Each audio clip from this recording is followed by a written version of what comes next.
Hello everyone, welcome you all to economics fundamentals. कल की class में हम लोगों ने एम्प्लॉयमेंट के ऊपर बात की।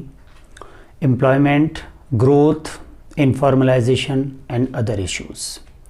एम्प्लॉयमेंट में हमने वर्कफोर्स पार्टिसिपेशन रेट की जानकारी ली, फिर वर्कफोर्स में जो सेक्टोरल कंपोजिशन है और सेक्स वाइज जो कंपोजिशन है वर्कफोर्स में, मेल फीमेल का, और रीजनल कंपोजिशन, ये सब चीज़ें हमने कर ली थी।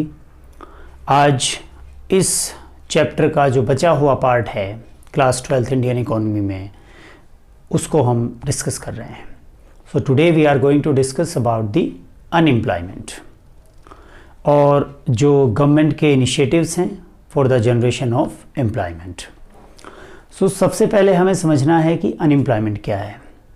अनएम्प्लॉयमेंट, इकोनॉमिस्ट ये कहते हैं कि अनएम्प्लॉयड पर्सन वह व्यक्ति है जो आधे दिन में 1 घंटा भी काम नहीं कर पाता है। Unemployed person is that person who is unable to find even a job of 1 hour in a half day. और इसकी जो यूनिवर्सली एक्सेप्टेबल डेफिनेशन है, the unemployed persons are those persons who are willing to do work but they are unable to find the job. It means वो सारे व्यक्ति जिन्होंने employment exchange में registration करा रखा है, those who are seekers but they are not finding the job, पर उन्हें काम नहीं मिल पा रहा है। ऐसे ही लोगों को हम सिर्फ अनएम्प्लॉयड लोगों में रखते हैं और उनको हम ये मानते हैं कि ये अनएम्प्लॉयमेंट है हमारे देश में। ऐसे लोगों के जोड़ को ही, उनको नहीं जो विलिंगली करना ही नहीं चाहते काम, those who are belonging from the well to do family, और अच्छे परिवारों से जो आते हैं जिन्हें काम की ज़रूरत ही नहीं है और they are not looking for the job, तो उन्हें हम अनएम्प्लॉयड नहीं मानते। अब अगर हम बात करें इसके टाइप्स की कि what are the various types of unemployment, so as I have written over here, first type is disguised unemployment. Disguised unemployment को लर्नर्स हम हिडन अनएम्प्लॉयमेंट भी कहते हैं। ये कौन सा अनएम्प्लॉयमेंट है? हिडन। ओके, छुपा हुआ, नज़र नहीं आता। आप देखेंगे इसको एक छोटे से एग्जाम्पल की मदद से समझेंगे। सपोज एक फार्मर है राम सिंह, उसके पास 4 एकड़ ज़मीन है जिसमें वो खुद और 2 व्यक्ति को लगा करके काम चला सकता है, पूरे साल अपनी फसल को उगा सकता है। लेकिन उसने 5 लोगों को हायर कर लिया और अपने परिवार के भी सभी सदस्यों को उसमें लगा दिया, उसकी वाइफ, उसके बच्चे, वो खुद और 5 लोग और। तो ये सब लोग दिख तो रहे हैं कि एम्प्लॉयड हैं, काम कर रहे हैं, बट रिक्वायरमेंट इज लेस। कम लोगों की रिक्वायरमेंट है, ज़्यादा उसमें लगे हुए हैं। सो ऐसी बेरोज़गारी को हम डिसगाइज या प्रच्छन्न बेरोजगारी कहते हैं। So this is disguise employment. This situation is pretty common in agriculture sector. वहाँ पर आमतौर से ये देखने को मिलती है। इसीलिए आज हमारी लगभग 50% आबादी प्राइमरी सेक्टर पर डिपेंडेंट है, 49.6, लेकिन उसका जो जीडीपी में कंट्रीब्यूशन है वो काफ़ी कम। वजह यही है कि वहाँ पर डिसगाइज अनएम्प्लॉयमेंट की प्रॉब्लम ज़्यादा है। तो ये डिसगाइज अनएम्प्लॉयमेंट हुआ। इसके बाद हम देखेंगे सीजनल अनएम्प्लॉयमेंट। सीजनल अनएम्प्लॉयमेंट, आप लोगों ने नोटिस किया होगा कि गांव में जब खेती का काम ज़्यादा नहीं रहता है, एक बार बीजारोपण हो गया और जो फसल ग्रो होने लगी, तो it take some time before the harvesting season. Harvesting से पहले बहुत ज़्यादा जो लीन पीरियड होता है जिसमें कोई काम नहीं होता है। So people start migrating from rural areas to urban areas in search of the job. वहाँ कुछ काम करते हैं और उसके बाद फिर जैसे वहाँ खेती में काम शुरू हो जाता है, they came back to their native places for completing their agriculture work. तो इस तरह की जो बेरोज़गारी है सीजनल, यानी एक सीज़न में आकर के वो बेकार हो जाते हैं, काम नहीं होता। एक सीज़न आता है जब उनके पास काफ़ी काम होता है। तो ये जो है वो सीजनल अनएम्प्लॉयमेंट कहलाता है।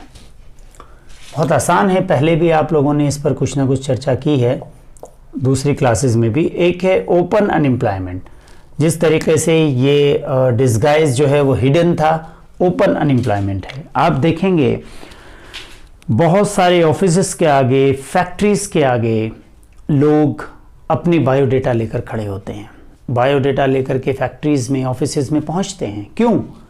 दे are looking for the job. वो पूछते हैं इज देयर एनी रिक्वायरमेंट और is there any vacancy, you have some kind of work. तो इस तरह की तलाश में लोग लगे हुए हैं।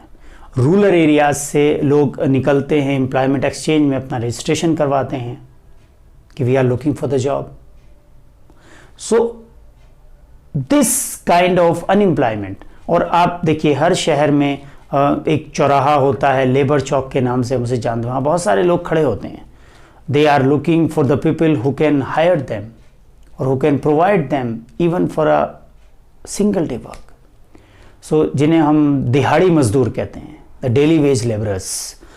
सो this kind of unemployment which is open for all, सबको नजर आ रहा है, खुला है, तो इसलिए हम इसको ओपन अनएम्प्लॉयमेंट कहते हैं। ठीक है। अब अनएम्प्लॉयमेंट से रिलेटेड हमारे पास डेटा कहाँ से आता है? Sources of data on unemployment. सबसे पहला जो हमारे पास रिलायबल सोर्स है वो है सेंसस ऑफ इंडिया। जो हर 10 साल में होता है। पिछला सेंसस हुआ था 2011 में, अभी जो नेक्स्ट जो सेंसस होगा वो होगा 2021 में। ओके, 2021 में, after 10 years it occurred, right from the beginning of 1881, वहाँ से ये शुरू हो गया था। आगे देखेंगे दूसरा है NSSO, national sample survey organisations report, जो अनएम्प्लॉयमेंट पर रिपोर्ट जारी करता है, report of unemployment and employment and unemployment situations. जो नेशनल सैंपल सर्वे की रिपोर्ट्स हैं, तो वो उससे हमें पता चलता है कि अनएम्प्लॉयमेंट रेट हमारे यहाँ क्या है, कितने लोग अनएम्प्लॉयड हैं।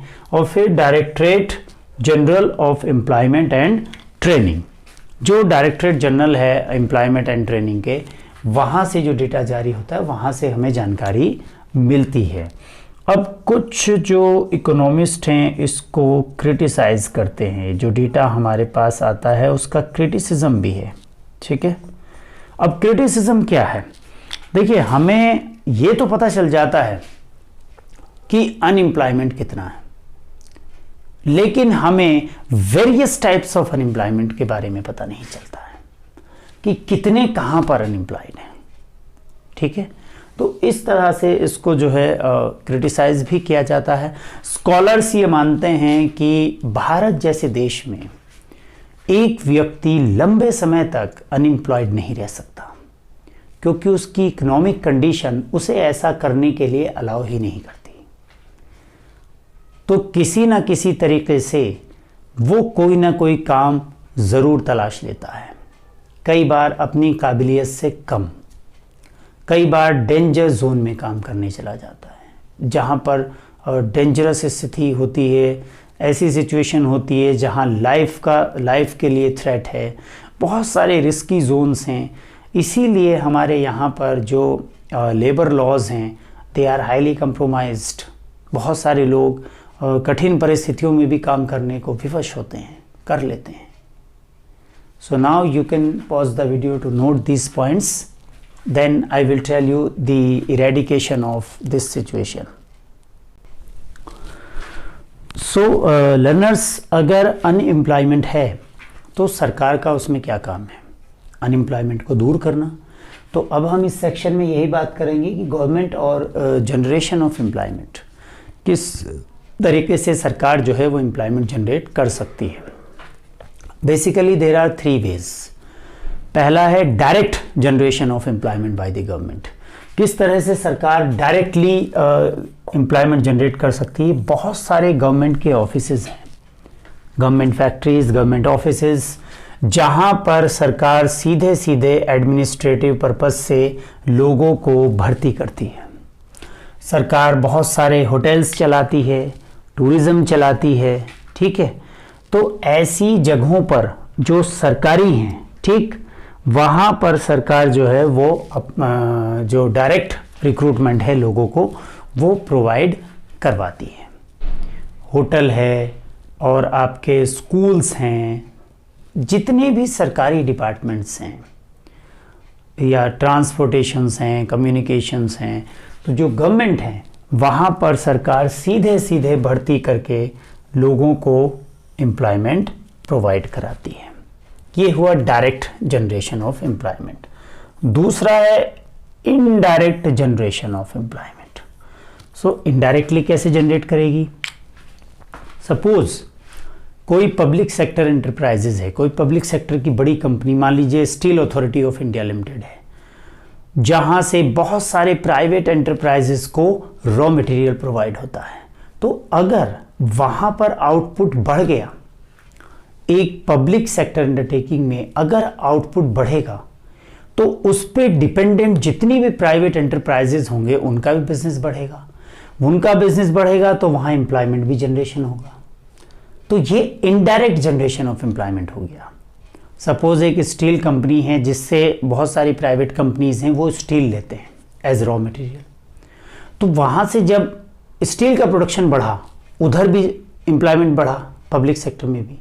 फिर प्राइवेट सेक्टर जो उस पर डिपेंडेंट हैं वो भी अपना जो आउटपुट लेवल है वो बढ़ाएंगे और इस तरह से एम्प्लॉयमेंट भी जनरेट करेंगे। तो ये हुआ इनडायरेक्ट जनरेशन। फिर आपका है तीसरा है एम्प्लॉयमेंट जनरेशन प्रोग्राम्स। सरकार पॉवर्टी एलिविएशन के लिए बहुत सारे प्रोग्राम्स चलाती है। आपने जब हम पॉवर्टी वाला चैप्टर कर रहे थे वहाँ पर मैंने डिटेल में इसको बताया।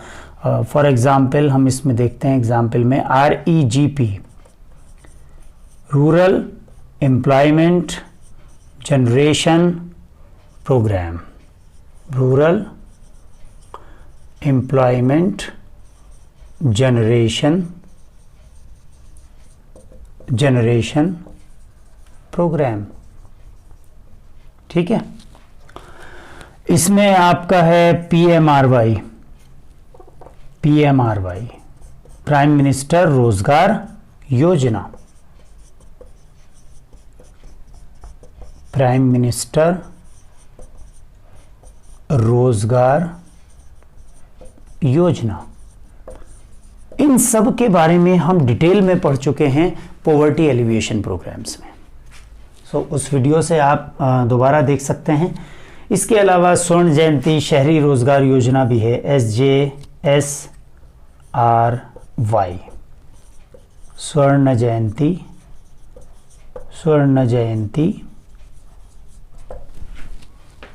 शहरी रोजगार योजना। इस तरीके से और भी बहुत सारे प्रोग्राम्स हैं। एक इसमें सबसे इम्पोर्टेंट प्रोग्राम है जो सरकार ने 2005 में जिसे इनिशिएट किया था, Mahatma Gandhi national rural employment guarantee act, जिसे हम मनरेगा कहते हैं। मनरेगा ये इंश्योर करता है कि सभी जो रूरल हाउसहोल्ड्स हैं, those who are willing to do unskilled work, उन्हें 100 डेज का जो एम्प्लॉयमेंट है वो प्रोवाइड कराएं। वरना जो लोकल अथॉरिटीज़ हैं, जो हमारे PRI इंस्टीट्यूशंस हैं, पंचायती राज इंस्टीट्यूशंस, वो ये इंश्योर करेंगे कि 100 दिन का काम मिले, अदरवाइज़ उन्हें 100 दिन की मजदूरी दी जाती है अगर काम नहीं प्रोवाइड करा सकते तो इस तरह की जो स्कीम्स चलाई गई हैं, बहुत ही कॉम्प्रिहेंसिव लेवल पर स्कीम्स चलती है मनरेगा की। तो इसमें गारंटी है कि 100 डेज आपको एम्प्लॉयमेंट मिलेगा ही मिलेगा। तो ये जो एम्प्लॉयमेंट जनरेशन प्रोग्राम्स हैं, इनको इंट्रोड्यूस करके भी सरकार एम्प्लॉयमेंट को जनरेट कर रही है। दूसरी चीज़ है, ये जो प्रोग्राम्स हैं ये केवल एम्प्लॉयमेंट जनरेट नहीं करते, ये उन एरियाज़ में कुछ फैसिलिटीज़ भी प्रोवाइड करते हैं, such as the primary health, primary education. जो फैसिलिटीज़ प्रोवाइड होती हैं, फैसिलिटीज़ प्रोवाइडेड क्या क्या हैं? Primary health,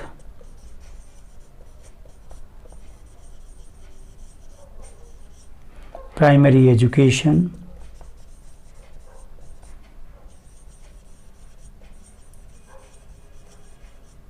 okay, primary health, primary education, drinking water facility, nutrition,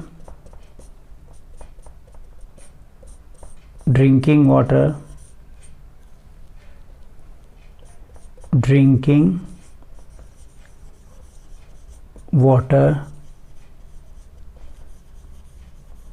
facility, nutrition,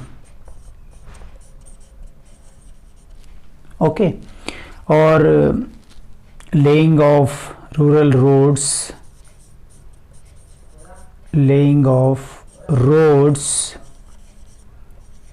etcetera. So ये केवल रूरल एरियाज़ में एम्प्लॉयमेंट जनरेशन प्रोग्राम्स ही नहीं हैं, ये दूसरी फैसिलिटीज़ भी प्रोवाइड करवाते हैं. तो इस तरीके से आप लोगों ने देखा कि जब अनएम्प्लॉयमेंट की सिचुएशन हमारे देश में आती है या रहती है तो उसमें सरकार का क्या काम है. सरकार 3 तरीके से उस अनएम्प्लॉयमेंट को कम करने की कोशिश करती है. Direct generation of employment opportunities, indirect generation of employment opportunities and employment generation programmes by the initiation of employment generation programmes. जो वेरियस एम्प्लॉयमेंट जनरेशन प्रोग्राम्स हैं, those who are prevailing for poverty alleviation, they are contributing a lot. इसमें मनरेगा एक बहुत ही अहम step है.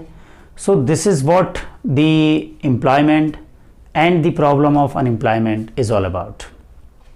So I hope you all are getting. Thank you. Have a nice day.